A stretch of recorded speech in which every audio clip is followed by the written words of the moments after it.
ఎట్లా బాగుండాలి, ఏ టాస్క్ మాకు మా నాయకుడిస్తే ప్రజలిస్తే దాని నిబద్ధతతో తెలంగాణని గొప్పగా తీర్చిదిద్దేదానికి తాపత్రయపడుతూ అందరం కూడా సమిష్టిగా పనిచేసినాం. మేమెన్నడూ టైంపాస్ కార్యక్రమాలు చేయలేదు.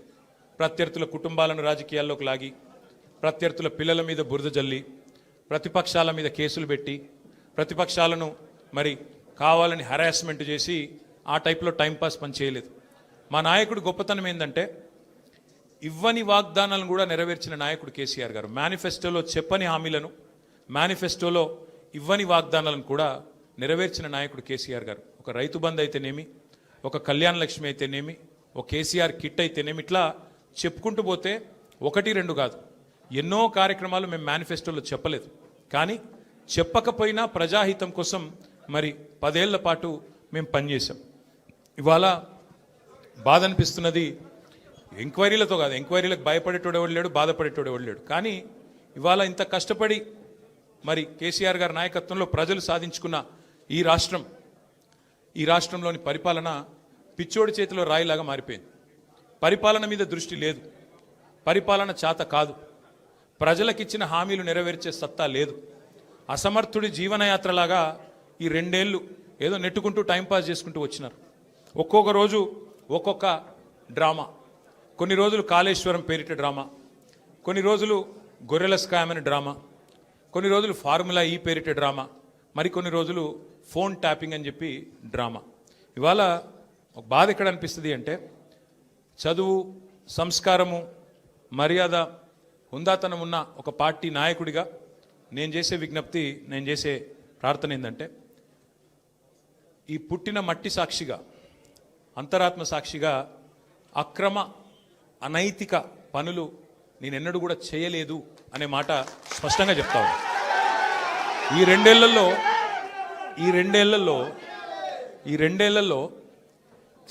తీవ్రంగా, ఈ 2 ఏళ్లే కాదు, దాదాపు గత 7-8 ఏళ్లుగా తీవ్రమైన క్యారెక్టర్ అసాసినేషన్ ఎఫర్ట్ నా మీద, వ్యక్తిత్వ హననం.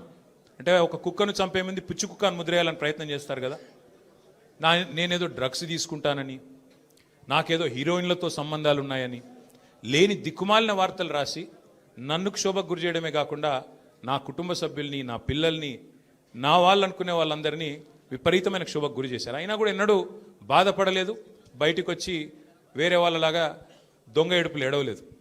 నేను నిబద్ధతతో పనిచేసిన నాయకుని కాబట్టి ఎవరికి భయపడకుండా 2 ఏళ్లుగా తలవంచకుండా పోరాటం చేస్తూ ఉన్నాను. ఇవాళ నేను ఏదో టెలిఫోన్ ట్యాపింగ్లో ఏదో విచారణ క్రమాన్ని పిలిచారు, బరాబర్ పోతాం, పోయి అడుగుతా. ఏమడుగుతా? ఏం తప్పు చేసింది మా ప్రభుత్వం అని అడుగుతా, ఎక్కడ తప్పు జరిగింది అని అడుగుతా. ఇవాళ వారు సమాధానాలు చెప్పాలి నాకు. గత 2 ఏళ్లుగా ఈ ఫోన్ ట్యాపింగ్ పేరిట ఒక డైలీ సీరియల్ మాదిరిగా, అంతులేని కథ మాదిరిగా లీకుల రూపంలో ఏదైతే మా వ్యక్తిత్వ హననం జరుగుతుందో దానికి బాధ్యులు ఎవరు అని అడుగుతా. ఎవరో హీరోయిన్ల ఫోన్లు ట్యాప్ అయినాయని మీరే ఒక 2 నెలలు నడిపిస్తారు డ్రామా. పోలీసు వాళ్ళు, కాంగ్రెస్ పార్టీ వాళ్ళు మీరే లీకులు ఇస్తారు, మీరే రాయిస్తారు, మీరే మళ్ళీ మీదికెళ్ళి మా వ్యక్తిత్వ హననం చేసే ప్రయత్నం చేస్తారు. ఇక వీళ్ళని బెదిరించిందట, వాళ్ళని బెదిరించిందట అని మీరే రాపిస్తారు 2 నెలలు. మళ్ళీ 3వ నెలలో మీరే రాపిస్తారు. ఏ హీరోయిన్ల ఫోన్ ట్యాప్ కాలేదు, ఎవరిది కాలేదు, అంతా బోగస్, ఇన్ని రోజులు మేము చెప్పిందంతా తూచ్ అని చెప్పి మళ్ళీ మీరే రాయిస్తారు. మరి నా పరువుకి, నా ప్రతిష్టకు కలిగిన నష్టానికి ఎవడు బాధ్యుడు? రేవంత్ రెడ్డి బాధ్యుడా? ఈ లీకులు ఇచ్చిన పోలీసు వాళ్ళు బాధ్యులా? రాసిన మీడియా వాళ్ళు బాధ్యులా? నేను అడుగుతా. అట్లా ఇంకో మాట కూడా నేను అడుగుతా. ఈరోజు ఇవాళ మీరు ఏ అధికారి అయినా, ఈ రాష్ట్రంలో పోలీస్ అధికారి ఈరోజు రాష్ట్రంలో ఫోన్లు ట్యాప్ జరగడం లేదు అని చెప్తాడా? ముందుకొచ్చి మీ కెమెరా ముందుకొచ్చి చెప్పే ఒక్క పోలీసోడు ఉన్నాడా? డీజీపీ శివధర్ రెడ్డి ముందుకు వస్తాడా? ఐజీ ఇంటెలిజెన్స్ ముందుకు వస్తాడా? కమిషనర్ సజ్జరాన్ ముందుకు వస్తాడా? వాళ్ళకి తెలుసు, పోలీసు వాళ్ళకు భారతదేశంలో స్వాతంత్రం వచ్చిన తర్వాత